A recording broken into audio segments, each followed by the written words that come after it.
В уединенной долине Редстоун, затерянной среди суровых скалистых хребтов штата Монтана, поселился в начале весны мужчина по имени Льюис Хейден.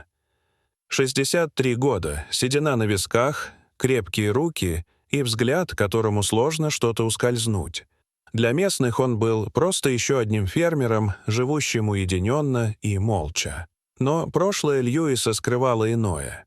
Бывший командир элитного отряда «Омега», прозвище «Мираж». Тень, которую никто не видел дважды.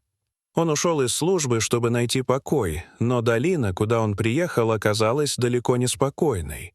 Однажды утром, обходя участок с лабрадором по кличке Рекс, он заметил глубокие следы шин, следы, не принадлежащие местным.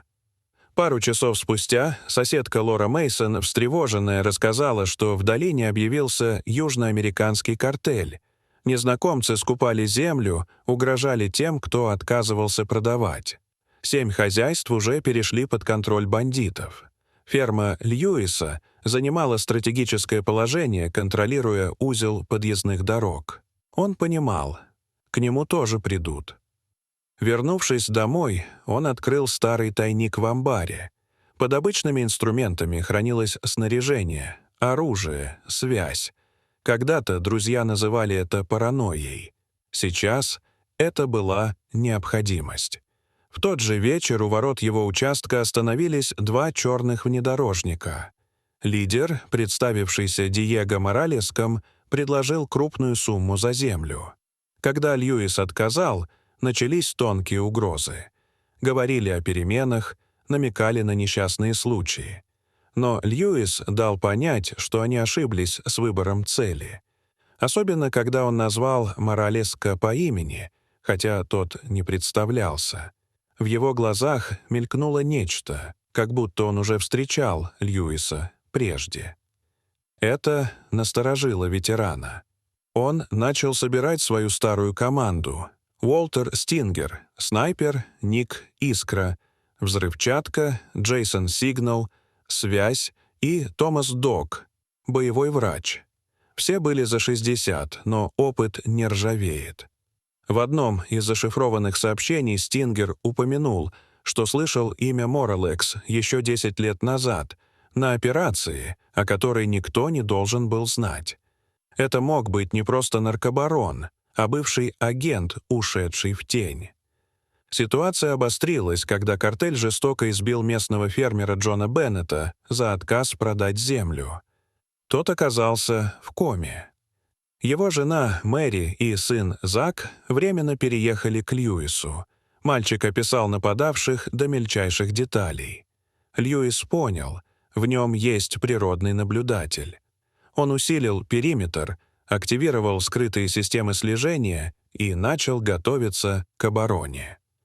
Команда обосновалась на старой лесопилке.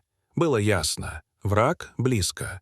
Вскоре стало понятно — картель знает слишком много. Их действия были слишком точны, будто ими руководил кто-то, знакомый с методами Омеги. Льюис начал подозревать, что утечка могла идти изнутри. Особенно его насторожило поведение Джейсона Сигнала. Тот все чаще замыкался, избегал обсуждений и однажды был замечен у скрытого передатчика.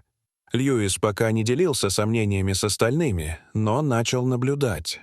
Первая атака началась ночью. Внедорожники, вооруженные до зубов бойцы, но Льюис знал каждую тропу, ловушки, засады, контроль огня. Первый взрыв остановил колонну. Стингер снял нескольких противников, прежде чем те поняли, что под прицелом.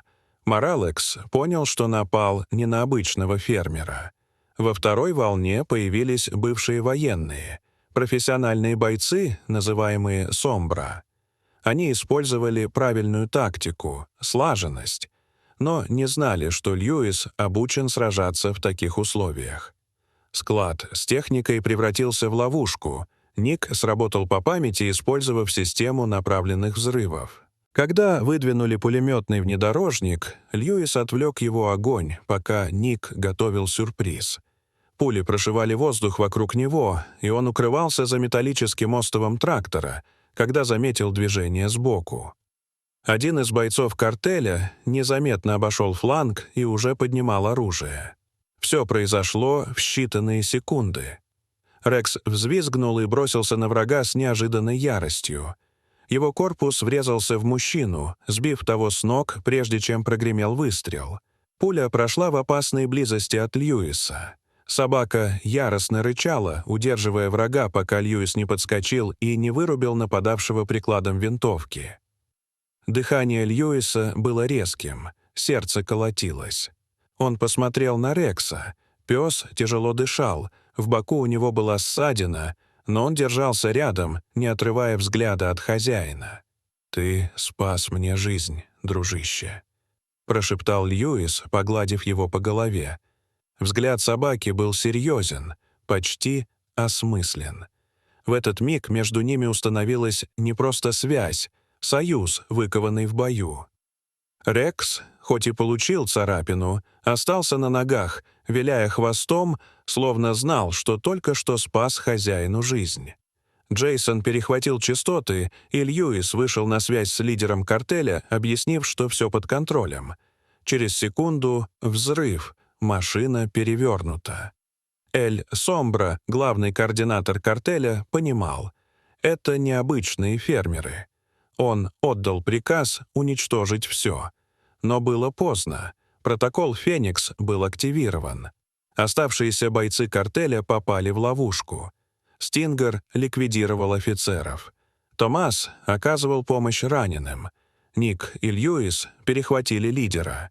Когда они вытащили Моралеса, Льюис заглянул ему в глаза и понял. Он не ошибался. Этот человек когда-то стоял по ту же сторону, прежде чем исчез без следа. Ответы нужны были не только полиции. Но ответы пришли неожиданно. Перехваченные сигналы, зашифрованные на старом военном протоколе, совпадали с кодами, к которым имел доступ только один человек — Джейсон.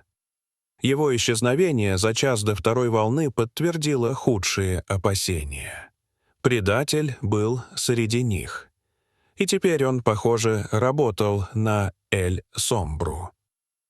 К рассвету все было кончено. Полиция и ФБР прибыли на зачистку. Силы картеля уничтожены. Редстоун выстоял. Но главное, люди изменились. Бывшие бойцы купили участки, начали помогать соседям. Льюис обучал местных наблюдать, защищать, координироваться. Но внутри него осталась тревога. Если Джейсон ушел в тень, значит, это еще не конец. Зак Беннет стал одним из лучших помощников. Его глаза замечали все. Джон вышел из комы и вернулся на восстановленную ферму. Долина больше не была беззащитной. В криминальном мире ее теперь называли «тенью Редстоуна», местом, где исчезают те, кто пришел с плохими намерениями. Льюис сидел на крыльце, Рекс дремал у ног. Вдали светились фермерские дома. Они были не просто жилищами, это были крепости. Война закончилась, но бдительность осталась, и в этом была их новая сила. Дорогие зрители, что вы думаете об этой истории? Расскажите, пожалуйста, в комментариях. А если вам понравилось это видео, то ставьте лайк и подписывайтесь на наш канал. До свидания.